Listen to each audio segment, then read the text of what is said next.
বাইরে পড়ছে ঝুম বৃষ্টি। আর বৃষ্টি কার কার ভালো লাগে অবশ্যই কমেন্ট করে জানিয়ে দিবেন। যাই হোক, এই বৃষ্টির দিনে একটা ভূতের গল্প শুনলে মন্দ হয় না। ঘটনাটি ঘটেছিল আমার দাদির সাথে। তখন তিনি যুবতী ছিলেন।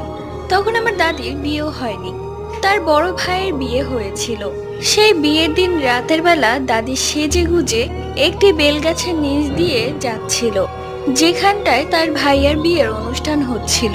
তখন দাদির চুলগুলো খোলা ছিল, আর দাদির চুল অনেক বড় ছিল। কিছুক্ষণ পর দাদি অনুভব করে তার চুলগুলো কেউ পেছন থেকে টেনে ধরেছে। দাদি পেছনে ঘুরে তাকিয়ে দেখে হুবহু সে নিজেই দাঁড়িয়ে তার চুল ধরে টানছে, আর মুখে কি ভয়ানক হাসি।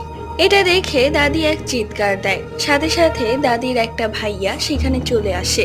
চলে আসতে দেখে দাদি সেই বেল গাছের ওপর চুল ছেড়ে পা ঝুলিয়ে বসে কাঁদছে।